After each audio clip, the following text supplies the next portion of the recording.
Ladies and gentlemen, this is another episode of LuchaWorld. This is Vandal the Love Handle Drummond, who is a total klutz when it comes to any kind of recording apparatus.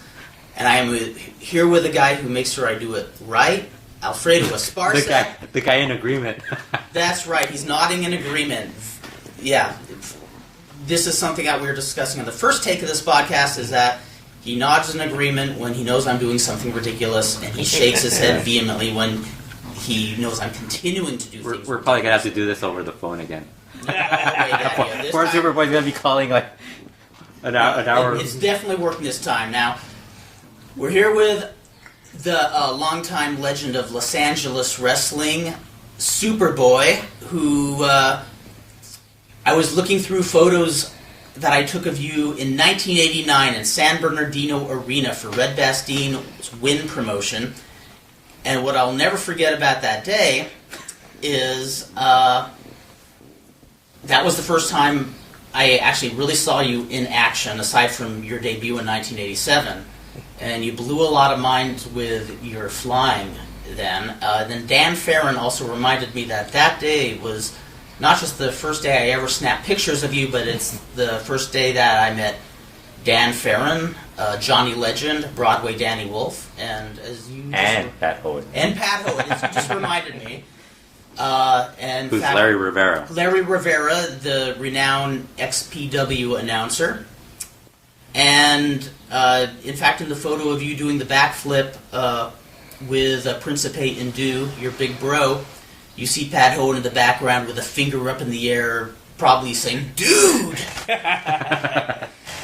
And as I think I gave away already, this is our second take of this interview. We were a few minutes into it, but the most famous story about you working with the Win promotion was your paycheck. Tell us about that. Oh, yeah, it's my famous paycheck.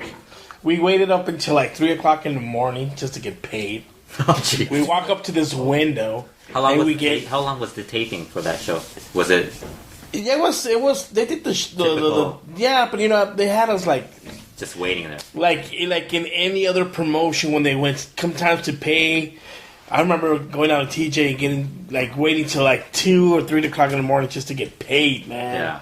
Yeah. So anyways, we went up to this little window and we were there, and you know everybody got their check, and I didn't really notice at the time, to be honest. And I grabbed it and I looked at it. And I was about to put it on my wallet. Wait a minute, it's a SuperBoy right here. And then I told my brother, "Hey, bro, let me see your check." And it said Capitan Oro. I go, "What the hell? Where are we gonna change these, man?" But that's not the worst part of it. Yeah. When they finally gave us a legit check with our name, we went to our local supermarket to change the checks, and they bounced. Oh, man. Quite a lesson in your rookie years. I think you had been wrestling, about 2 years at that time? Yeah, it's just about. Now, I remember, I didn't realize it until later, but Fisico and I actually saw your debut match in San Bernardino 2 years earlier, where it was you, and I don't remember who you were teaming with, but it was against Los KKK. Yes, Los KKK. It was it was the same guy both of the times I wrestled. Mm-hmm. First, he wrestled as Centella Roja. I remember him from the Hancock days. Juan Rojas. He was one of my padrinos. And the second time around, I wrestled him under the Niño Asesino. Oh, yes. Yeah. I remember that. Yeah. So yeah, and I remember, and that's when I actually got my name. You know, it's funny because I was still training at the time. I was way ahead of my time, and I remember somebody not showing up for the show, and Sergio Platanito Garcia comes up to me and says, "Hey, dude, we need one more. Why don't you suit up?" And like, well, dude, I don't even suit up with what? I don't have anything. Oh, just go to the back, sparring from the guys. Like, I don't want to do that. I don't want to wrestle. Then I remember my dad coming up to me and saying, "Dude, in this life, we have to do a little bit of everything except being gay." I said, "All right, but it's luckily the guy showed up." So, anyways, I didn't wrestle that day, but after the show was over, I remember Platanito crouching down, doing his show for next week, and he calls up my dad and he goes, "Okay, so I'm booking your son next week. So what are we gonna call him?" My dad said, "Oh, just put SuperBoy." I said, "Oh, wait a minute, I don't like that name, and just tú ponle SuperBoy, and that's it." And the name stuck. Yeah, the name stuck. Yeah. That's very cool. After Gil wanted to change it like 5 times. Were there any? What were those names that he wanted to change them to? Actually, he never liked the you. idea of me calling me SuperBoy. Yeah. So back in Jaco Plaza, there was this one wrestler car called Spartan Boy. Oh, jeez. Remember Spartan Boy? Now, when you said your dad says you have to do everything but being gay, now Spartan Boy sounds really gay. I know. And everybody should try everything once. So did you try? Oh no. It was Spartan Boy. So Gil said, "I got a name for you. You're gonna call yourself Spartano, like Spartan, like That's not that bad, I said, "Okay, I'll give it a try." So I had somebody. It was in Antonio. It was. Remember that guy used to wrestle as Beethoven? Oh, Puerto Rico. I remember. Yeah. Carlos. Yeah. So he had. He made my first mask. Did Beethoven wrestle with that little wig? Oh, that would have been cool if he did. No, he didn't. He had a mask with some musical notes on it. Yes, I remember that's that. Pretty cool. Yeah, and he made the mask for me. I can't remember if it was him or Antonio. I can't remember. So, anyways, I wrestled a couple of times with that name. I didn't like it. He had me working as a baby face, and for some reason, I wanted to be a heel, and and I worked good as a face, but I didn't feel comfortable. Right. I just wanted to go out and explode and do what I do, and I wanted to change everything up, and and a lot of people didn't agree with it because. They have it was still old school. Yes. You had to follow that way of wrestling. And as a matter of fact, I remember later on I think it was like 93 or 94. Oh my God. Yeah, it was like 93, 94. I got to wrestle Liz Mark. Very nice. Liz Mark, it was at one of Antonio's show. Liz Mark, Corsario de Plata, Yes. and Triton against Gran Marcus Jr., Gori Chavez, and myself. So anyways, and I went in there and I did my stuff and I jumped and I did all these kinds of stuff and that was me. That was just me. Yeah. And I remember after the show, Liz Mark pulling me to the side and he goes, "Hey, you know what? You're a really good wrestler, but you got to make up your mind. You're either a heel or you're a babyface. For a heel, you're too much of a babyface. You do all these nice stuff, high flying and stuff. Yeah, so you gotta, tone it down. And if you want to be a ruler, you have to tone it down." I took it in. I took in the advice. I thanked them. And that's one thing that's really that got me through in this business. That you take criticism from everybody and you take it in good. Yeah. And that's just being humble. You don't turn around and disrespect the people. And especially when it's coming from somebody that's been in the business for a while Yes, and had some who's that success. you said? Liz Mark. Liz Mark. Yes. Not Hijo de Liz Mark. Whole different ballgame. That would have been different, though. Yeah. Now, we were briefly mentioned a few minutes ago Hadco Plaza, and I have to say, before I knew you, I went to my first Hadco Plaza show in 1981, and I was blown away. Never have I ever seen a better organized independent promotion with quality wrestling from the opening match. What I loved about the opening matches were you had guys doing really solid holds, but they weren't doing these high spot fests. They weren't trying to upstage the main eventers. It was a really disciplined show. And when I went to my first show, you were probably in the arena the same night, but you were probably 10 or 11? Yeah, just about. Yeah, I was about 11 years old. Yeah, and your father was the wrestler, the late El Moro, who was a hell of a worker and hell of a guy. And just tell us, kind of, what was it like, coming to Los Angeles and being a little kid with your father, being a part of the pioneering LA lucha scene? Well, you know what? I really have to say it. I don't want to give my dad a lot of props, but I remember it was like back in, I want to say as back as 74, because I know my younger brother wasn't born, and I remember walking into La Arena Center that was located in East LA, right on Whittier, 1 block away from Arizona. And it was this old theater. And as you walked in, where they sell the concession stand, where they sell the popcorn and everything, they had the little dolls, the wrestling dolls, and the máscaras. And I remember every time walking in, asking my dad to buy me a máscara or buy me a doll. And I never did. ¿Qué máscara de qué bonito? Vámonos, cabrón.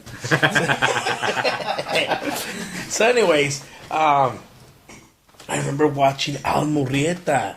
Yes. And Al Murrieta caught my eye because he was a really hard wrestler, and I remember he would grab his opponents and he would clench his fist and bam bam, like 2 or 3 punches, boom, and then he would let him go. And the guy was dying over here, and then he would look into the crowd and he would pull out his teeth. Oh no! He would pull out his teeth and he started poking this guy in the forehead, and the guy was screaming and yelling. It was pretty cool. Yeah. Al Murrieta. That guy was. He probably won't go down in history, but he should, because that guy was an amazing wrestler. Yeah. And he was for the longest time. I'm pretty sure he was still living here. He will probably still be wrestling. Wow. Yeah.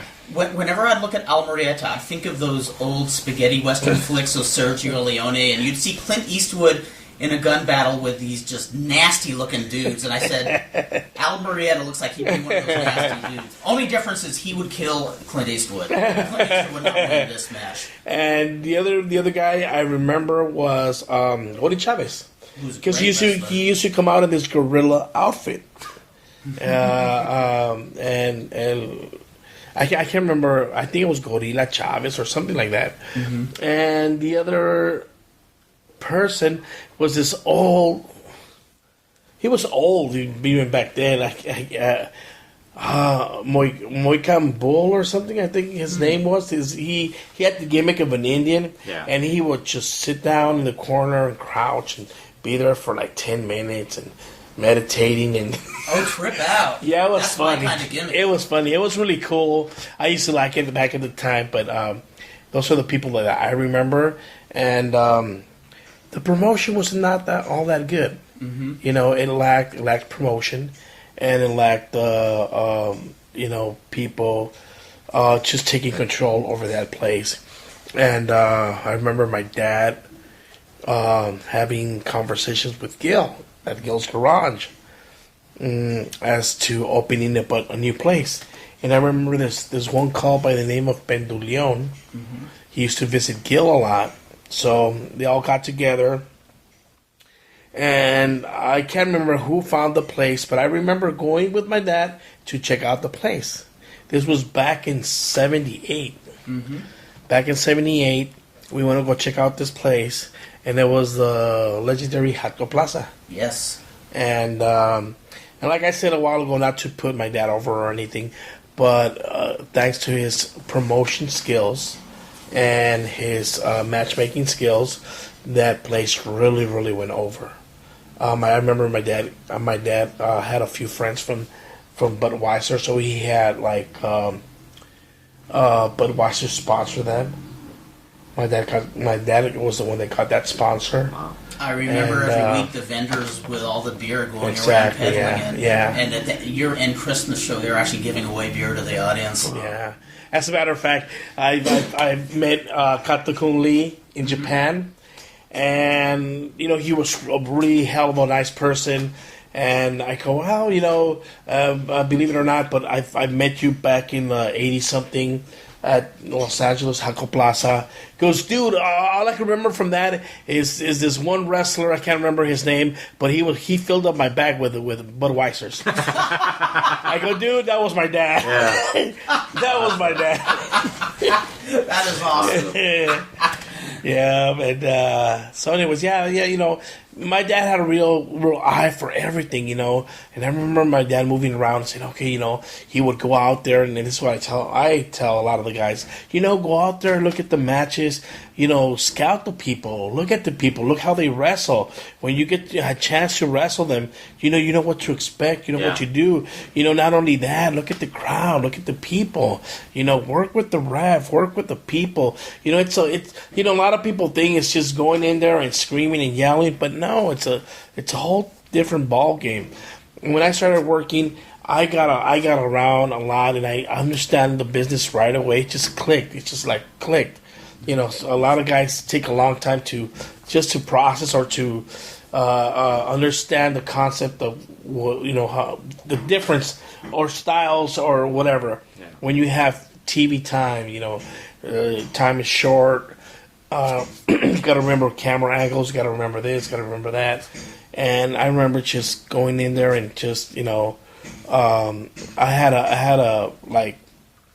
Everything came easy. Mm-hmm. I really didn't struggle with a lot of the stuff. Did you want to be a wrestler from the very beginning? I never did want to be a wrestler. Yeah, I'll be straight honest. How about your brothers? Your brothers weren't really? My brothers actually, Principe Indu was not an age at the time. Mm-hmm. I don't know if you remember, but back then, you still had the consumer affairs. You still had the Comisión de Box y Lucha. Yeah.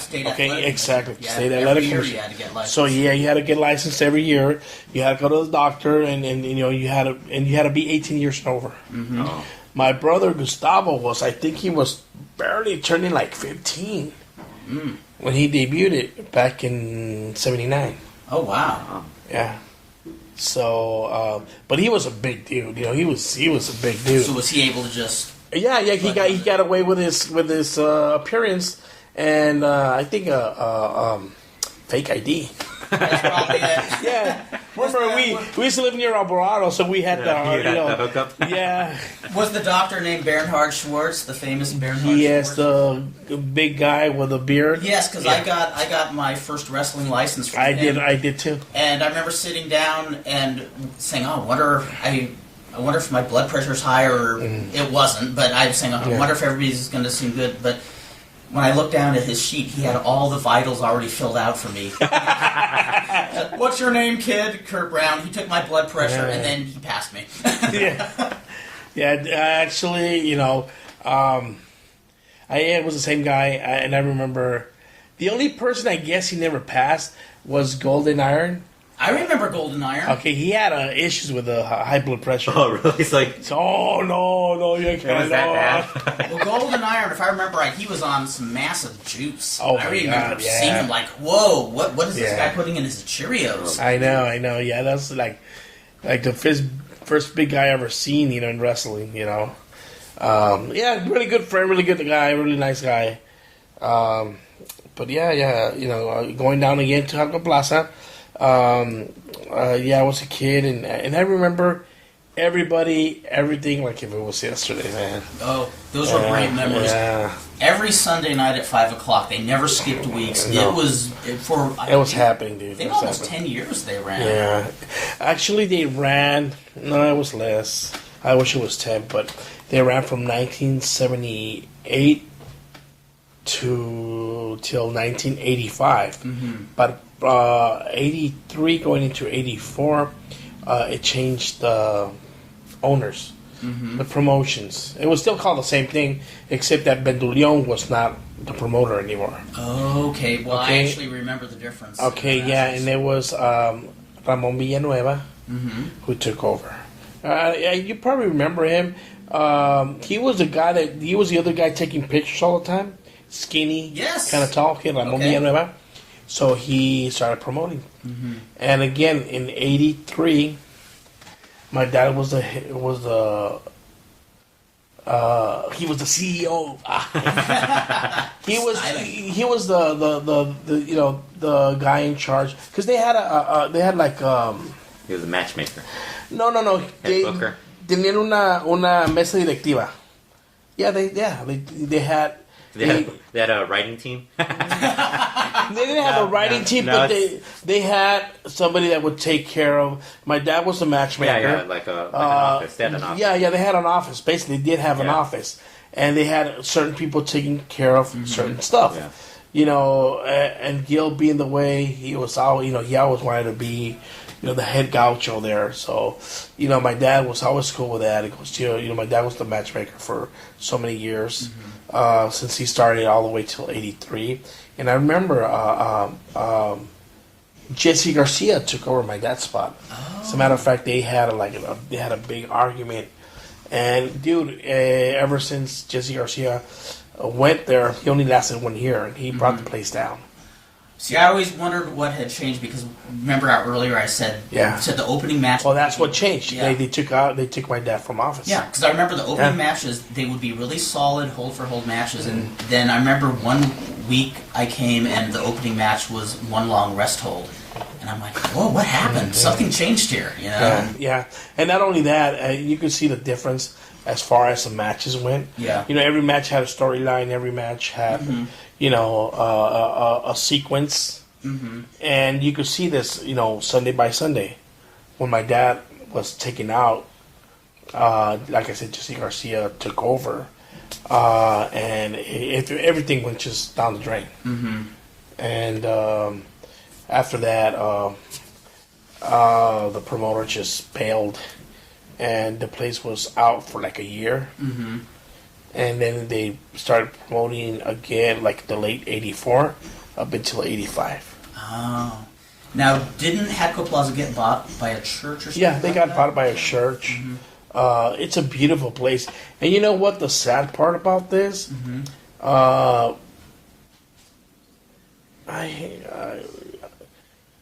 don't want to say the name, but there was somebody that was really greedy. Mm-hmm. Because I don't want him to be offended because I have a lot of care for this person.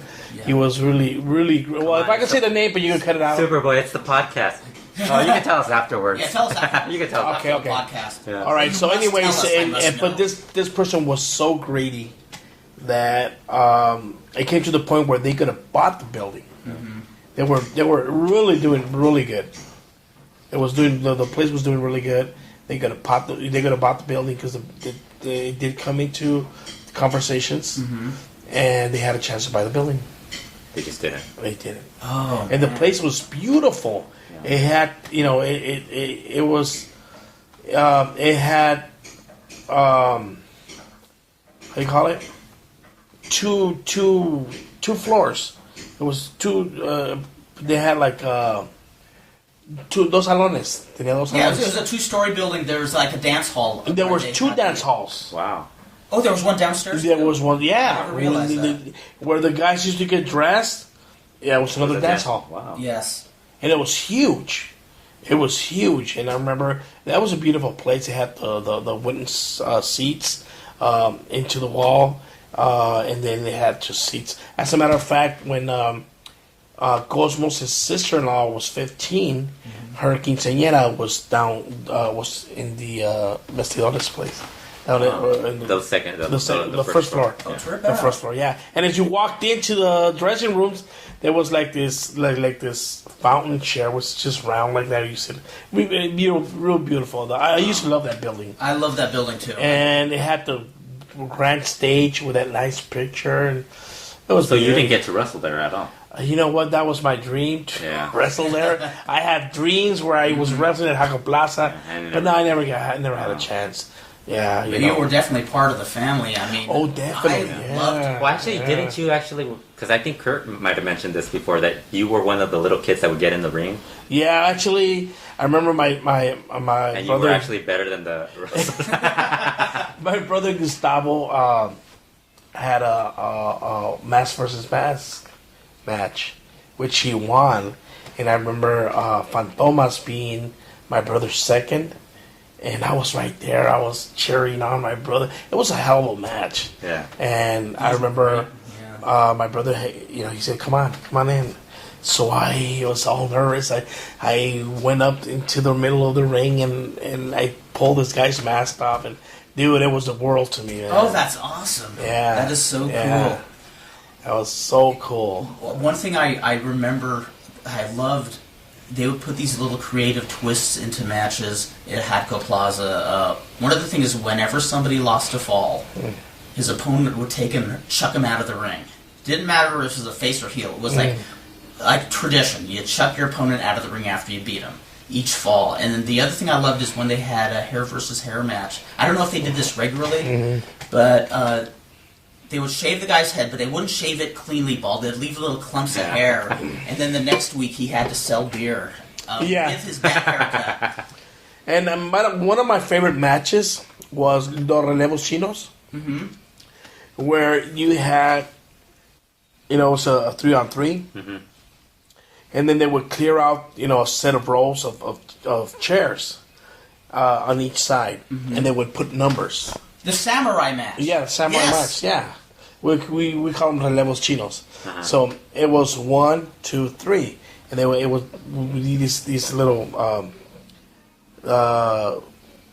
wood plates with a number 1, 2, and 3. Big boards, plywood boards. Yeah, wooden plywood boards, and they would put the one. But the trick was that they would put like a rubber band. So every time they pulled on it, if you didn't pull it all the way, it would just bounce back. Yeah. So you really had to pull it hard, and you had 3 guys on each side. So in order to get to win the first round, you would have to go over the top and pull down the number 1 and I number. remember there was a goalie in front of the boat. There was a samurai with a belt. Oh, jeez. So he's gonna keep you away from grabbing that number. He's gonna hit you with that belt. I had one of those matches. It was the most fun I ever had, but it was painful. Yes. That sounds like a great idea. It's a great match. At Hatco Plaza, that would be the match they had for their year. They had it once a year. That's Once a year. Would they gimmick something like the winning team gets something out of it? Or? When somebody did get... No, you just won. It was just a win. Yeah. Wrestling for the sake of wrestling. What I loved is if you pulled the board off the wall, then the next thing is the captain of the opposing team had to get on his hands and knees, and he busted the board off. Yeah, he would get on his knees and you would bust it over his head. And everybody had a chance to do it. Yeah. That was cool. Every number after you grab the number, you'll have to crack it on his head. The year-end shows at Hatco Plaza were amazing. They were and also another thing, my dad, he always overlooked everything. He never overlooked nothing. He always looked at everything, and he was like one of the first persons that opened up a fund, for people that got hurt. Oh, that's awesome. Yeah, he actually opened up a bank account, and at first he was taking I think $1 or $2 off of every wrestler, and something from the door and something from the concessions. So he would gather this money if the money. If somebody needed it, the money was there. Yeah. But with this money, he also did the dance at the end of the year. Yeah.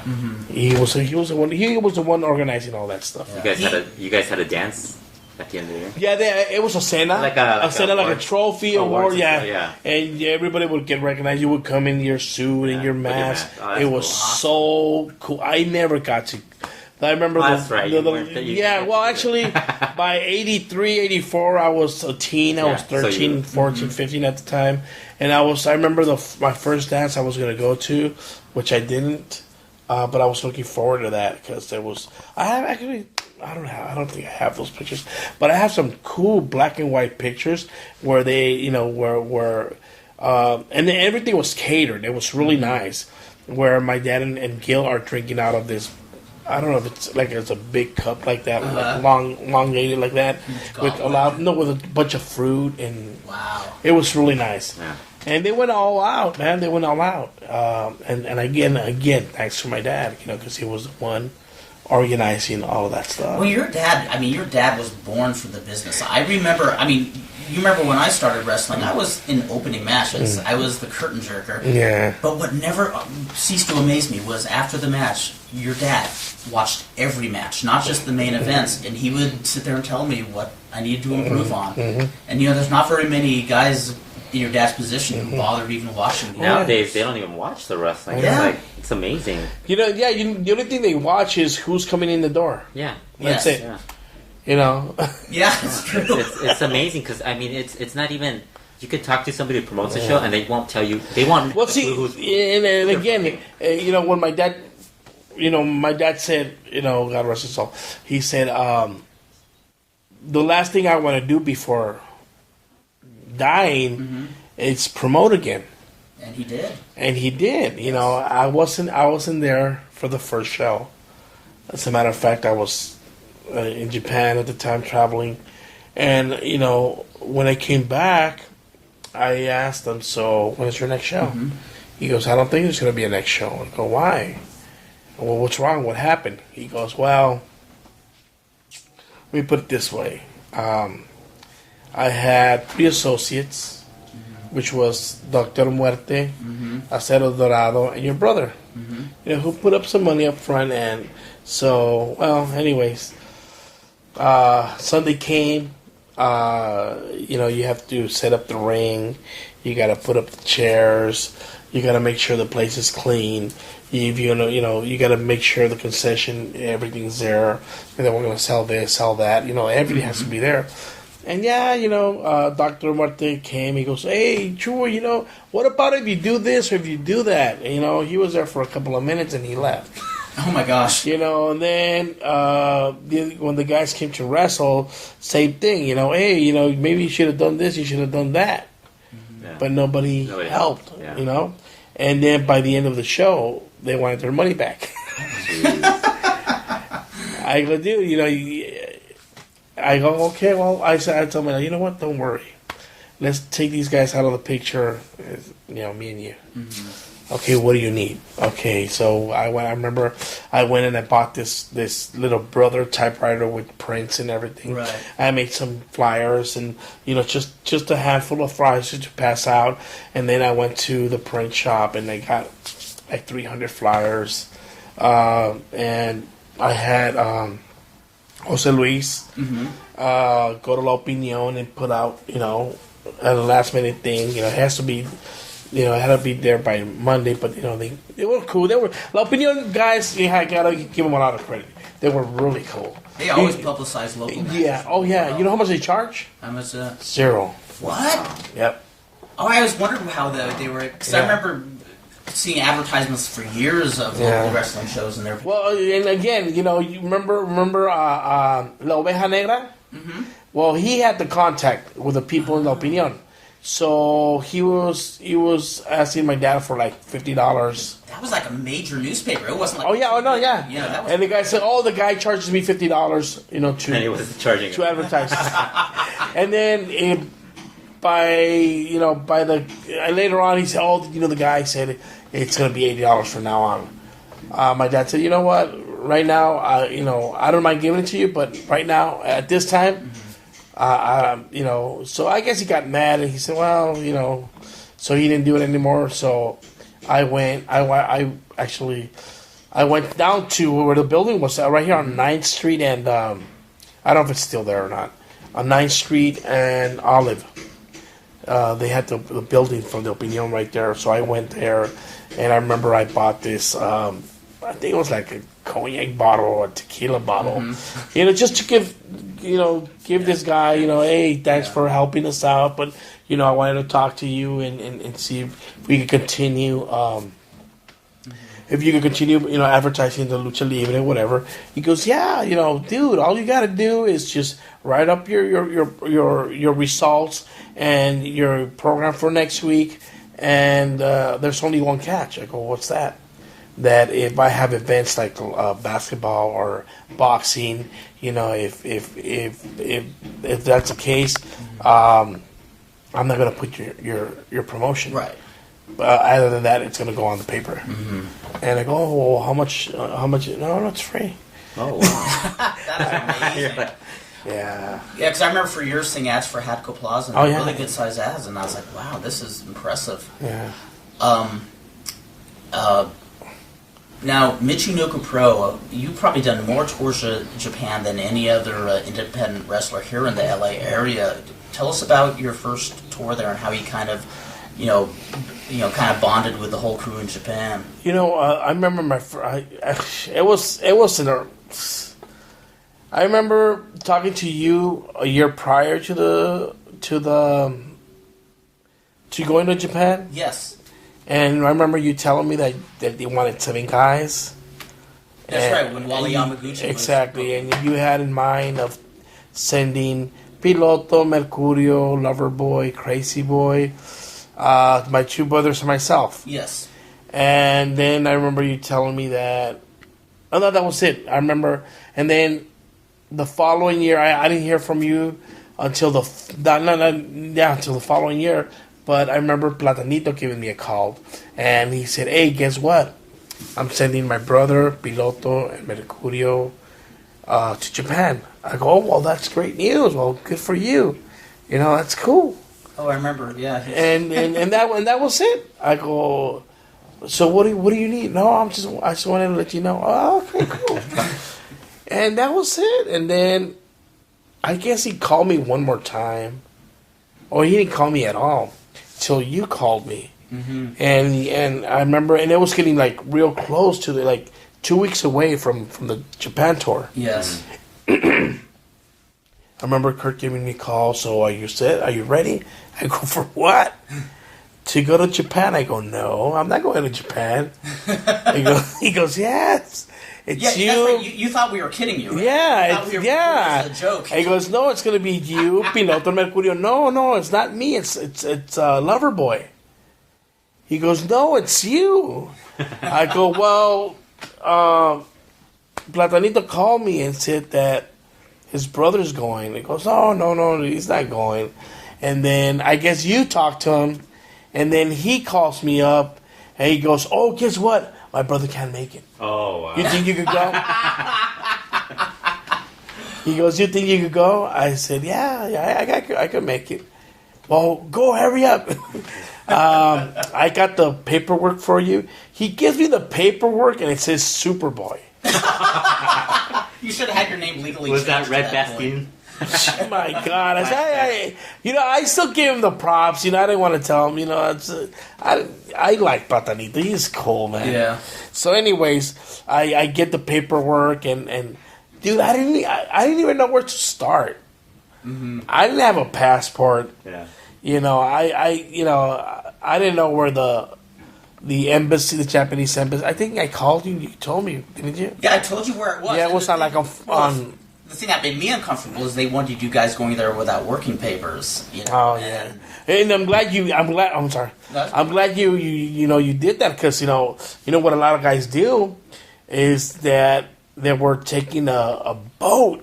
Mm-hmm. Oh, to Japan, dude. It was taking them forever, and they didn't have any working papers, man. Geez.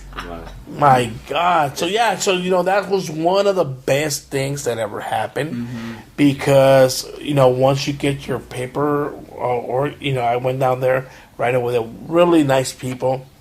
I filled out the paperwork and and you have your itinerary. Here's my itinerary, letter of guarantee. There's everything. Boom, and they just seal your passport right there and then.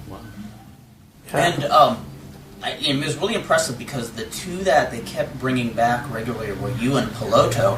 And it was funny because before that, I think you chiefly wrestled Mexican style, maybe a little bit of American style. But this was a whole new scene for you. What was it like? Yeah, you know what? It was a little bit intimidating going to Japan because I had, at the time, 2 of the best local wrestlers, which were Piloto and Mercurio. And they had their fan club. And, they were really, really working. They were going they were going in and out of TJ. And they were really good at the time. I wrestled Piloto back then, about 3 times, and every time we wrestled, we just turned it into a brawl. Mm-hmm. I didn't like him. He didn't like me. Bottom line. Mm-hmm. And I remember going in the plane, and I went over to Piloto and I called him. You know what?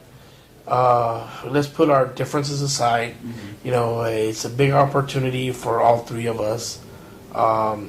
let's go out there and really show what we have, and put not only Mexico up high, but LA, because we're from LA now. So it was okay.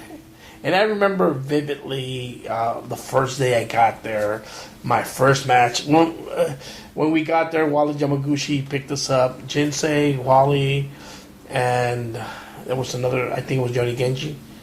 And we picked up Beef Wellington Jr. We picked him up. We picked up Jiraiya. Mm-hmm. And that was it. That was it. It was all for us four. We stayed at Wally's house. He showed us a few tapes of the guys. Dude, we just kept looking at each other. These guys were fucking awesome, dude. I was like, oh my god, are we gonna wrestle these guys? Like, oh my god. I was blown away. Yeah. Literally, I was just blown away. It came to the point where I don't think I'm up to their. Well, I remember when Wally first asked me who were some wrestlers I could book locally. The first two that came to mind were you and Piloto, because I thought you were the two who I really thought could keep up with them. Had you already seen the stuff already? Oh, yes. Yes. And I just knew the whole gist of Japan wrestling compared that's to how you went American to. You were wrestling. yeah. And I was mind blown because I never seen them. Yeah. Yes. I was mind blown. I was like, oh my god. I was thinking to myself, I don't think well, it's going to be a nice experience. So, worst case, you wrestle Yoni Genjin a couple of times. well, dude, even he was good, dude. I know. He was But like, he did the damn. comedy. He did the comedy stuff though. Yeah. You could always get away with But comedy. back then you didn't do comedy. Yeah, that's true. Back then, the guys with the comedy was It started progressing Delphine towards the end. Yeah, Delphine and Sasuke had a thing for comedy. Yeah. And but we did the more serious and the wrestling and everything. So, anyways, I remember arriving at Morioka, and we took some pictures. There were some samurai outfits, pretty cool. I remember seeing Sasuke coming in with his subas and his shirt. He didn't have a suit because he always wore a suit. Yeah. But that day, I guess that's his hometown, by the way. Okay. So I see he got there he's talking on the phone, and he's talking on the phone. So back then it was a big thing, having a cell phone. Cell phone was a luxury. luxury. Oh yeah. So I go, oh, look at this guy. He's young. You're like, he's got a phone. No, not only that, but he's young. He's our age and stuff. And he brought this the car with it. Down there, you can do that. You have this megaphone and you're announcing the wrestling and blah blah blah whatever. I can understand shit what they were saying, but he came to the train station in a mask. Oh, trip out. He came with the mask. Hey guys, put on your mask. We gotta go.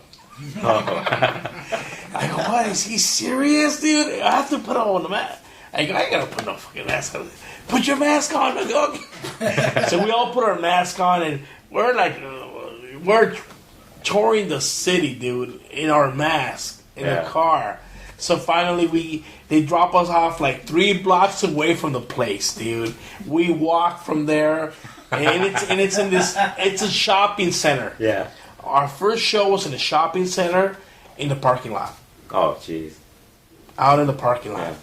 So I remember walking through all the people looking at us, touching us, and saying all kinds of stuff. And I remember going up the escalator and oh my God. I was okay. So finally, we got to the place and we actually got dressed in the stairwell. Mm-hmm. And we were at the stairwell, and I remember I gotta open up my mind and take all this in, so I could never forget. Yeah. Mm-hmm. And I remember everybody. I remember Taka. I remember Johnny. Everybody. I can't remember. Right now I can't remember. But I can remember everything. As it happened. I remember sitting down over here, and every back then we used to have like a little ceremony where before the match everybody went up in the ring, and I remember meeting Sato for the first time. So from that point on we clicked. He was like my twin brother I ever had. Sato. Wow. Yeah, he was my age, and we have the same birthday. Sato, Dick Togo? Yeah, Dick Togo. Yeah. And we had Just to making sure because I kind of heard Santo. No, Santo. It can't be Santo. It can't be Santo. And so yeah, we clicked and we did the main event. By the way, we did the main. It was me and Delphin versus Sasuke and Piloto. Oh, Piloto. Piloto, Wow. yeah. And I remember I thought I was gonna do the first match. Yeah. So I got up, I got dressed pretty fast, and I'm anxious. I'm waiting, and then and then they brought the little paper with the thing, and it said ceremonia because they eat the R's. Yeah. And I go, what the hell's a ceremonia? Because everybody's gonna come out right now. Okay, whatever. While it was translating and all that stuff. And so, anyways. After the ceremony, I went out there. I watched every match, and that was just my style of again scouting, looking with the. But you're like, man, this is great. Oh yeah! Wow! I had a blast, yeah. dude. I had a blast. I'm watching these guys doing moves I've never ever seen. Yeah. Moving at 100 miles per hour. I said, "Oh my God! I ain't gonna be able to keep up with these guys, man." And so anyways, when our time came, they introduced me. I jumped over the top, and I stood there for a couple of pictures. You had the press, you had everything. And, he goes, ding, ding, ding, first round starts, and Sasuke and Delphin went at it. I said, "Oh my God!" They were. I was in the corner like a little kid, just enjoying myself, dude. I was looking at him. I go, "Oh my God!" And everything was so nice, so crisp, dude. And finally, when me and Piloto went in there, they were the same way. They admitted it to us that they were the same way, looking at us, enjoying themselves, and right away, the first thing they said, "Oh, this is the Sasuke and the Delphin from LA." Yes. That's the first thing they said, and it was mutual, and we had lots of fun. It was a great match. The only comedy thing I did, it's funny because it wasn't meant to be that way. I remember Delphin. I told Delphin to set him up.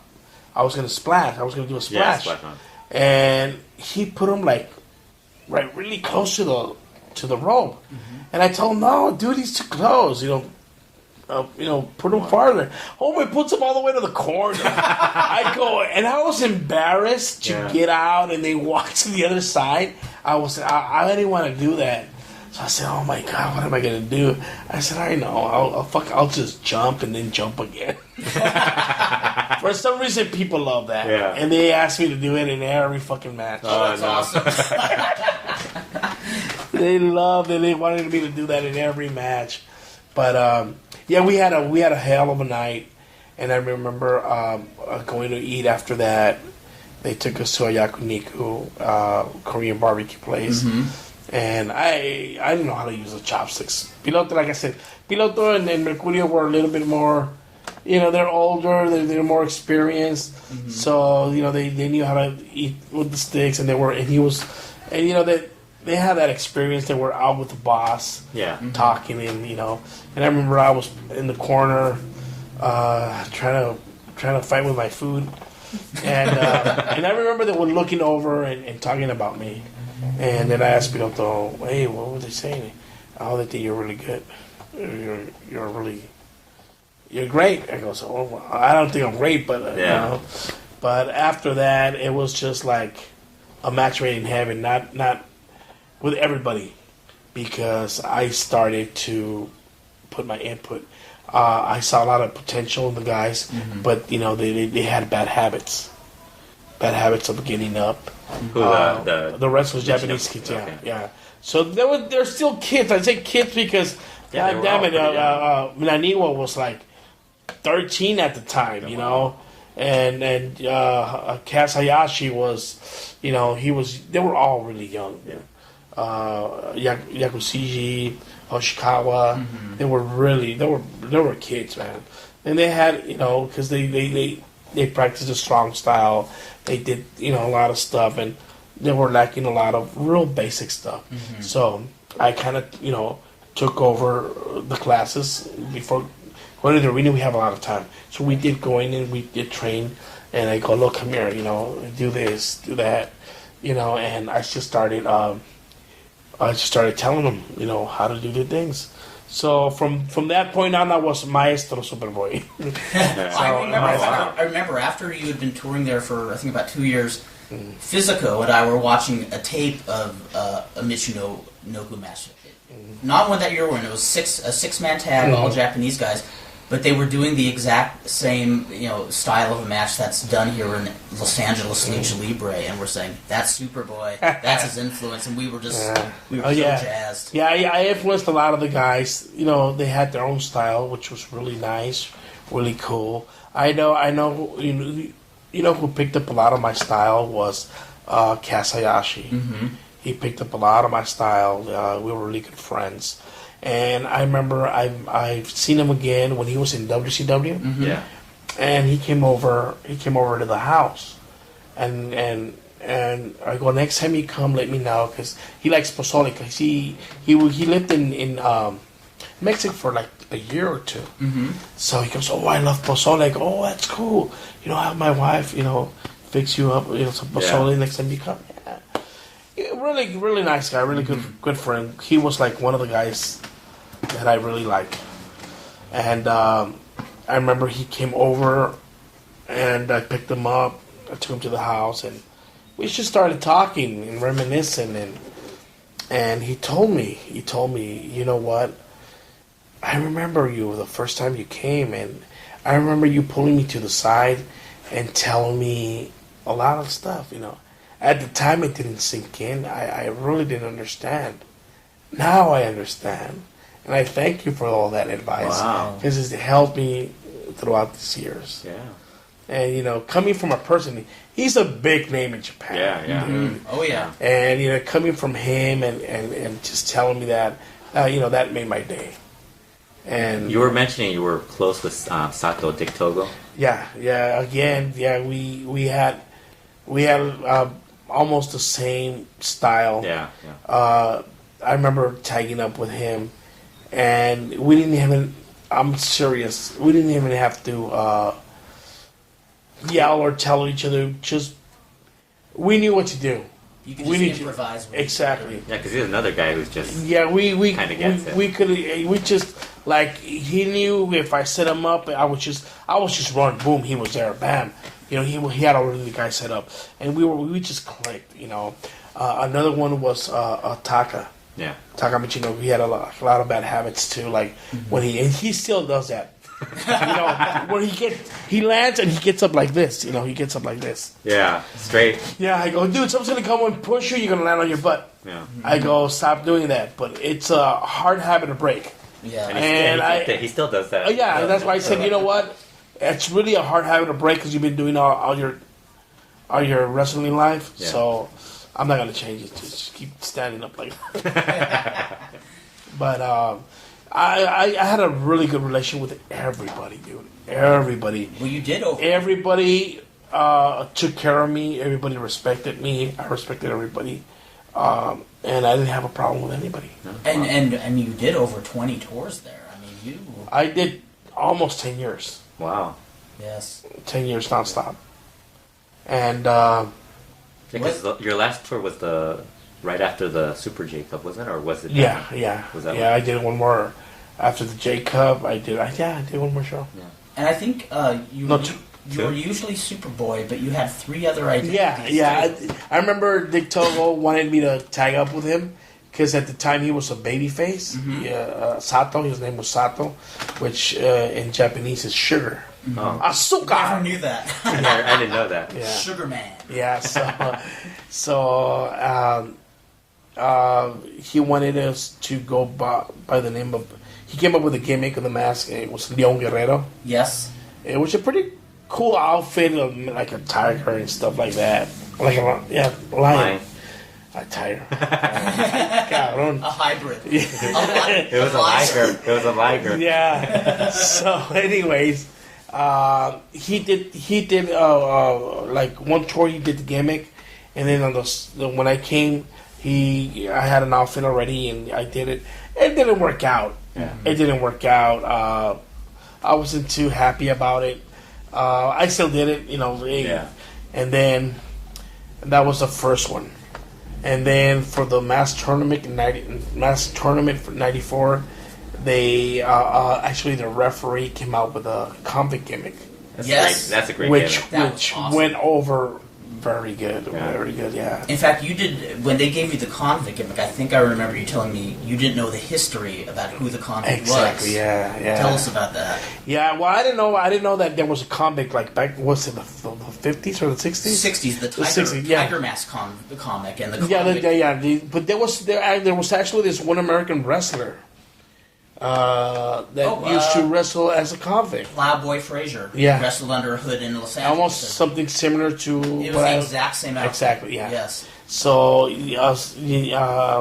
so I didn't know much about the history. I knew that he was real. How funny, because I thought they were doing it after the character in the Tiger Mask comic. Well, they did it after they did it after that. But the first picture I saw when they were promoting me was a picture of that guy. Who was like about 6 foot exactly. 5. Yeah, That dude was huge. and I come into the picture and I was like, "Hey, this is not the same guy." And Did you get to keep the outfit?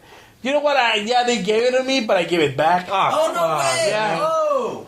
Yeah, You could have worn it right now, man. I know. I would have been in my pajamas. I give it. I ordered you to fly back and get it back from them. I brought it. I brought it. It was in my drawers for a long time. Yeah. And the last time I went down there, I just took it and I left Should have the sold it outfit. on eBay, man. Oh, you could Could have have made some money. But that was that. It was a thick outfit, and I remember it was like in the summertime. It was so hot. It was so hot. I was just dying in it. But it was pretty cool. It was pretty cool. And then, I try to change my style a little bit more American style, more slow. But come on, beautiful people, man. Because that body. So, but still, I did change it up. I have a match with against Sasuke. We did a 1-on-1, and you could tell the difference. I'm not, running at 100 miles per hour. Was that the one where you're carrying him in that crate? No, that's a. Oh, that was funny. That was- The hand part. Willie started doing that with Johnny Genji. And I thought, oh man, that's not. But dude, you really got to speed of that. I'm getting tired. I do it every day. And once I got in that damn card, and he would literally just throw you, man. Sometimes you will fall on your side, or if you were going to the ring and you had to put your feet up or your hands. The first time I ever saw a wrestler slam another wrestler onto that hand cart and roll them across into the wall, I thought, I'm amazed ECW's never done this. And Beef Wellington Jr., he's one of those natural strong guys. Yeah. Dude, I swear to God, and I would do this to all the foreigners that would come. He goes, hey, Willie wants to know if you want to train with him. And it happened to me when I first met him. He goes, hey, you want to train with me? Yeah, let's go for it. But dude, that guy, it's like, he knows a lot of submission moves too. He will literally grab you in a submission, ankle lock or an arm bar or something, and he's like this far away from snapping your bone, dude. And the more you say, that's it, he would do it more. Man. Wow. And he was just that type of person. Really hell of a nice guy, really cool. He took his shit seriously. How about all the Mexicans that went to with Michinoku Pro? Well, yeah. So he won. Yeah. I remember when Duraco used to wrestle as Bat Boy, and then Duraco, and then Histeria at the end of AAA. I go, hey, he wants to know if you want to train with him. I already knew, man. He went in there, and he's like, oh, you motherfucker, you're gonna kill me. Yeah, but Willie was just naturally strong, and I heard rumors that Ken Shamrock thought he was stiff. Oh my God! Oh my God! Yeah, that's what I said. Yeah. Oh Lord! So yeah, That's funny.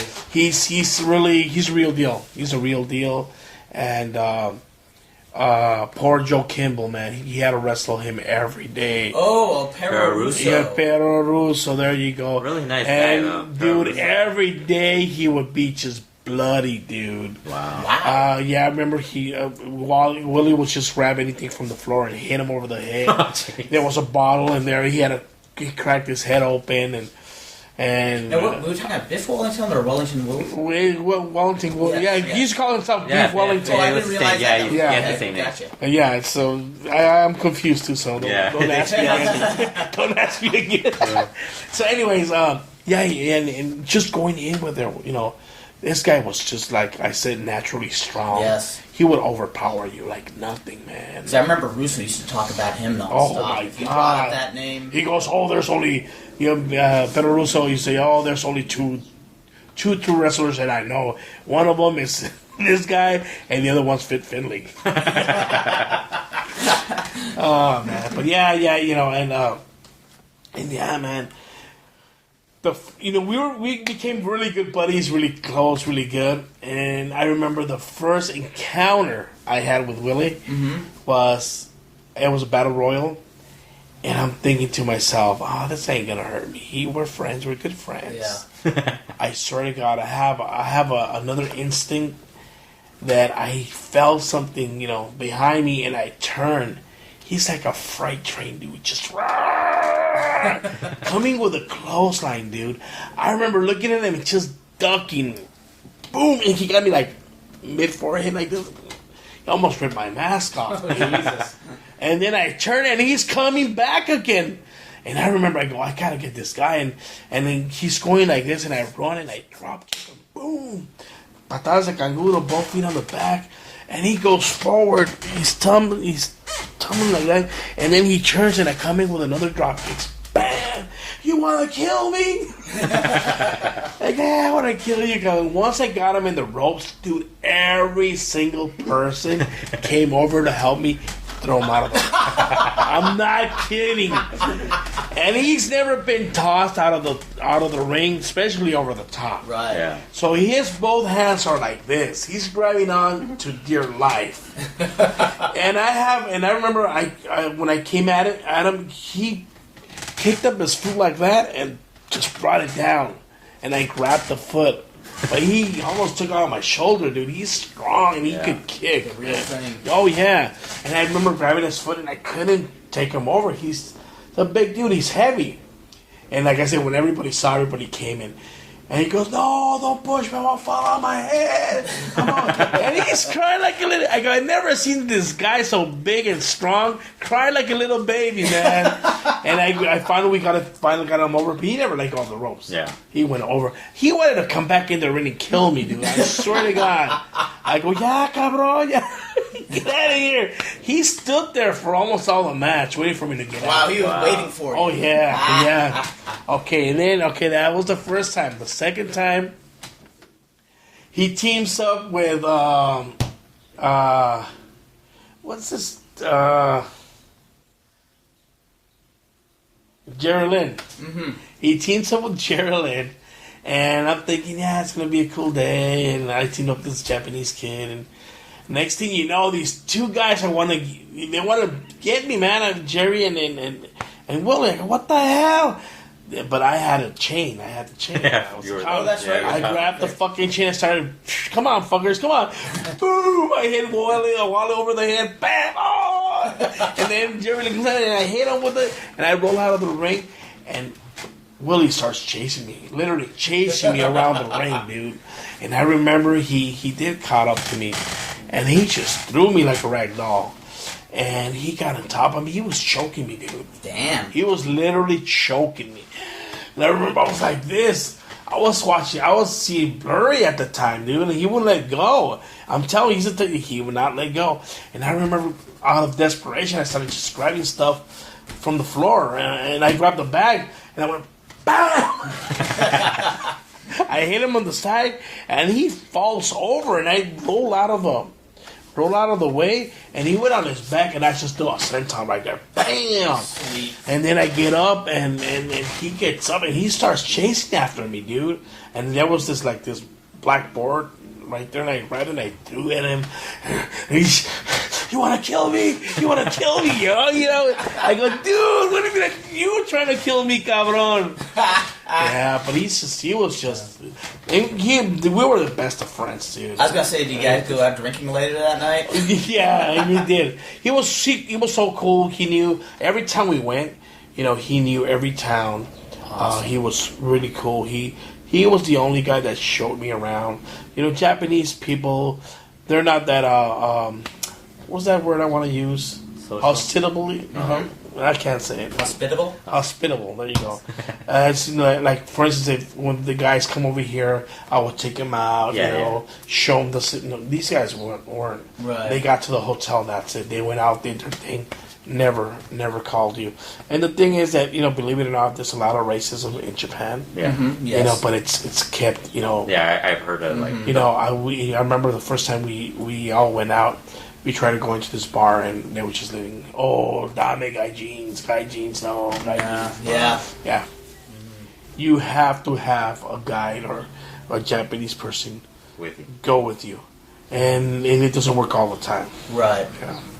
Yeah, and it's. Wally showed you some good times, though, didn't he? Oh my goodness, Wally!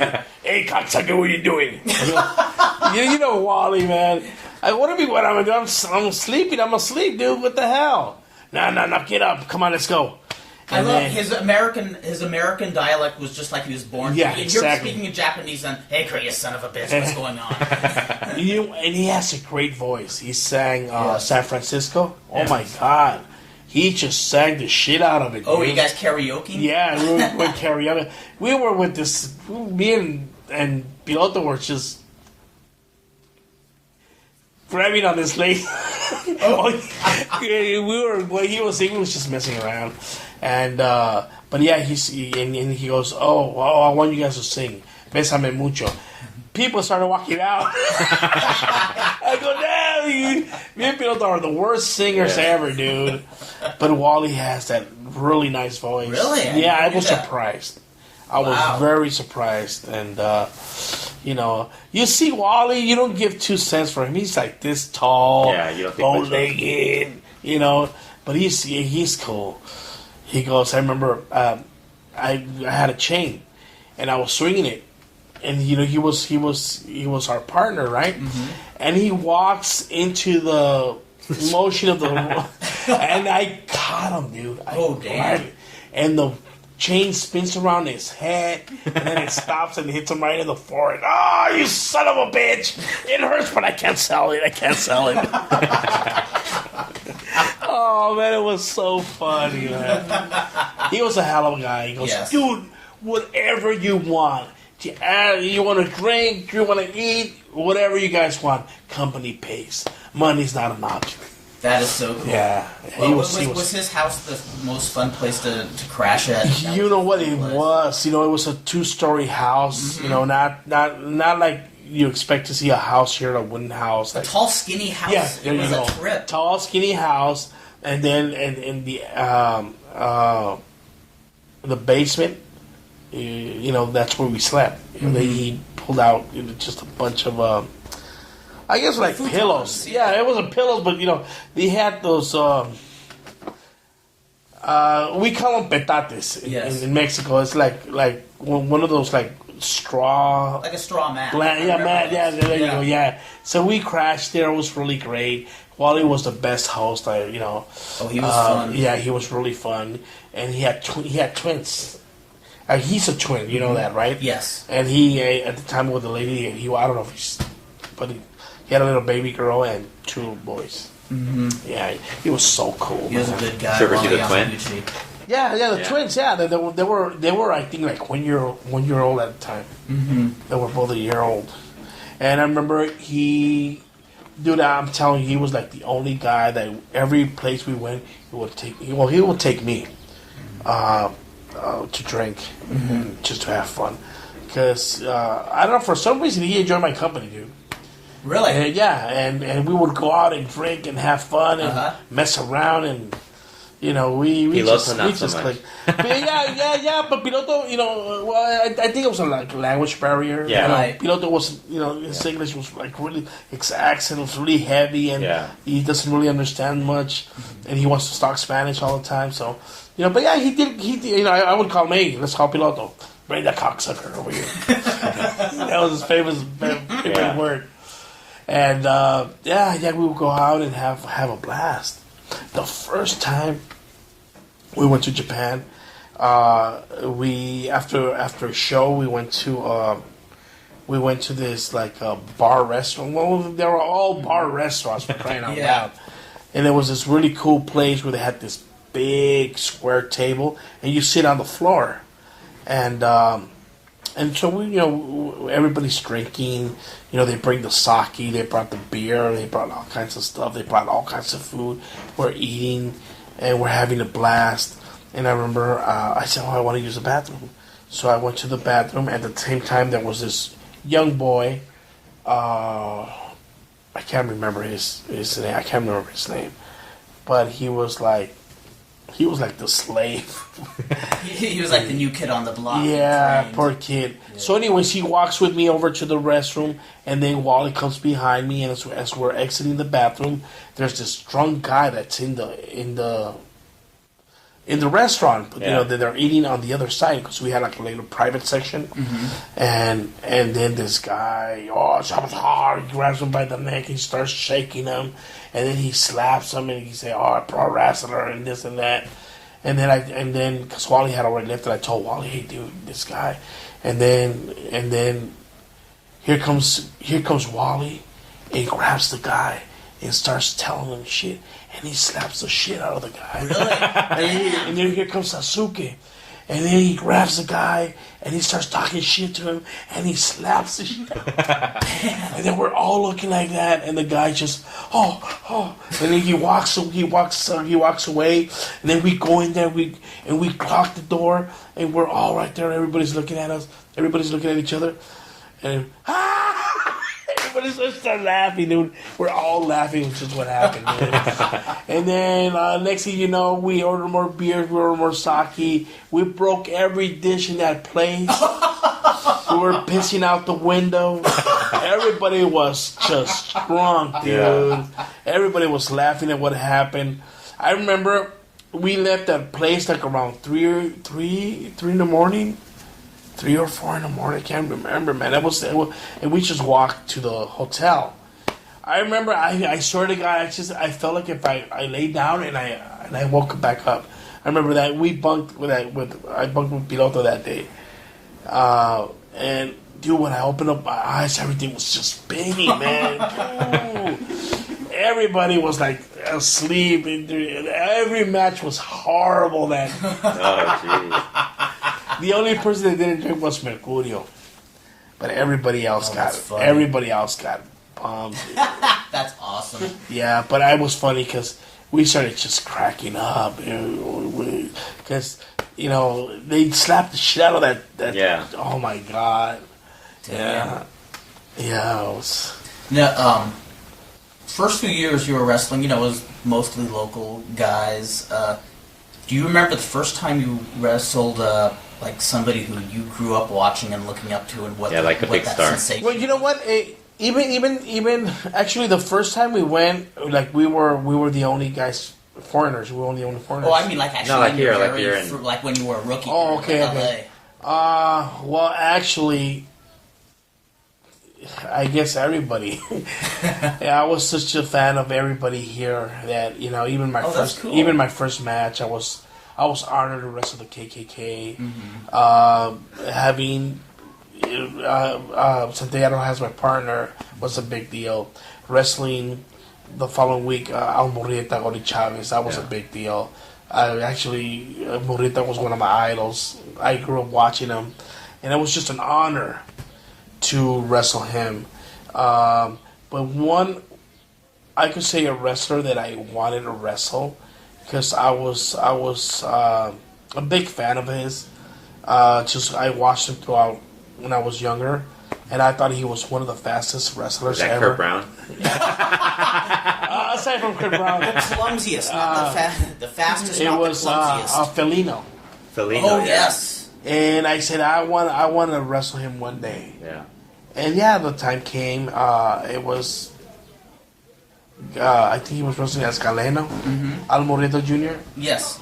He was wrestling as Al Galeno and Capitan Oro and myself versus Super Porky, Felino, and Corsario de Plata. Mm-hmm. Yes. And I remember, I as soon as he jumped, I jumped, dude. Boom! I went in there, and we locked up, and we threw each other. And then he came, he grabbed the leg, he pulled it, he covered. I threw it, pulled the leg, covered. I as soon as I went, I did the head spring, and he was impressed. And then he got up with a nip up, and we were like going back and forth, but at a speed that was like watching a damn match and fast forward, you know. It was, you know, and he was having fun. I was having fun. He goes, "Fuck, let's do that again. Come on!" And we were talking and we're going at it. And after the match he was really impressed. He just told me, "Oh man, that was a great match." He was impressed. He is such an awesome worker. Yeah, that whole family is so talented. Yeah, and he was one of the persons that I was looking forward to wrestle, and I said I hope I have a chance to wrestle him. Another person was Mil Máscaras. Mm-hmm. You know, just because of the... No, not only that, but you know what? You gotta give props where props are due. I know a lot of people. I remember Conan talking shit about him in the win, about how he hip tossed him, how he backdropped him, how he... I go, dude, I want to see you talk right now. I want to see somebody, upcoming name, wrestling you right now. See what you know, and I still give Mil Máscaras a lot more props than what he deserves. Yeah, you know, and come on, you know, it's a big difference of ages. You know, Conan's not even wrestling anymore. Yeah, he's just about as fucked as I am. So you know, we should have the two of you wrestle each other. I know. Let's see, the winner gets a new hip. And I remember he was talking smack, and I remember when I wrestled Máscaras, we wrestled and everything after the show, after the match, I grabbed the mic and I told him, you know what, thank you. It was a truly honor to wrestle you. You know, you're a person that has traveled the world, that knows his way around the ring. And it was just an honor. Thank you very much. Yeah. And it is, you know, a lot of people, oh man, always the same spot, always. But dude, if you just look a little bit, if you only had a little bit of the experience that he had, you know, it's just mind blowing, dude. It's just, you know, and you know, I've always given him his props, dude. Very cool. You know, a lot of people, he's this, he's that, he's no good. No, he is all that and much more. And another person that it's really good. You probably pause it for a while. Another person, his brother, Dos Caras, he's exceptionally also a really good brother. I remember that because I remember, was that the mass tournament where you worked with him in Michinoku? Yes, we were. Tell us about that because I remember you were really impressed with him. Oh yeah. After the knocking. Stop hammering out there. I remember everybody made a big deal when he arrived. He had a one-on-one match with Arigato Romero. I'm not saying thank you, Arigato Romero. He just saw him again. I just saw our. Oh really? Yeah, he saw 2 weeks ago in Las Oh Vegas. wow! So he had a match with him, and everybody make him. He's big in Japan. Yes. He's big in Japan. I remember meeting him. We got along really good. We talked. He was really cool. He was really cool with me. As a matter of fact, I seen him at Anaheim like in 2002 or 2003.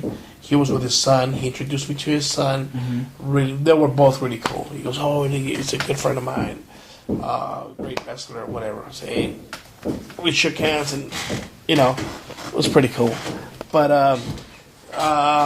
even his crazy brother Psicodelico, you know, a lot of people, oh yeah, you know, he's when he was young, he was stiff, he was this and that, whatever. But dude, you know, I always give that respect, especially when it's a big name. Another wrestler I got to wrestle in Tijuana was Javier Gusano Llanes. Yeah. Oh, yes. And my respects.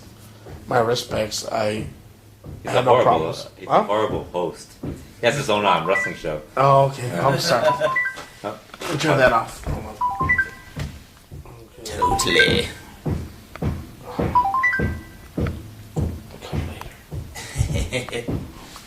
And let me see another person. Yeah, well, actually, it was Mascaras. Oh, another person I wanted to wrestle that I got a chance to, and we just clicked. Had a hell of a time. And afterwards, he came up to me and said that he hadn't had that much fun in a long time in a match. Mm-hmm. And again, it was like another encounter with Felino. We went at it. I go, oh, okay, let's do that again. And we just went back and forth. You're not even gonna believe who it is, Liger. Really? Wow. Yeah. I didn't know you worked with Liger. Oh, yeah. That's awesome. Yeah, I worked with him, and it was really cool.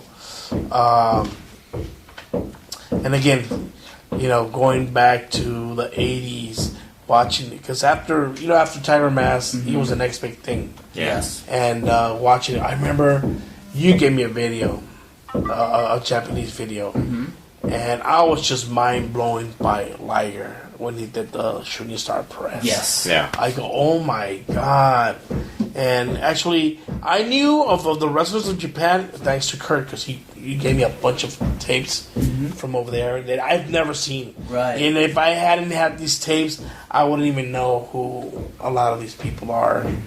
Yeah, and I always did my homework in Mexican wrestlers, and a couple of Japanese like Hamada, Asai, who were the names. Yeah, in Mexico. Yes. Yeah, Satoru Sayama, who was the original Tiger Mask, but didn't know much. I didn't know who Gigante Baba was. I knew him because he went out to Mexico, and Inoki. Who doesn't know? Misawa. I didn't know Misawa. I didn't know a lot of the other names, and The All Japan Women.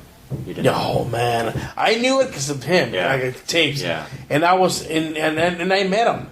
I met most of the Japanese women actually here in the States when they did wrestled. you? Yeah, Yes. Bull Nakano came wrestle. I don't know where. Like in 94, 95.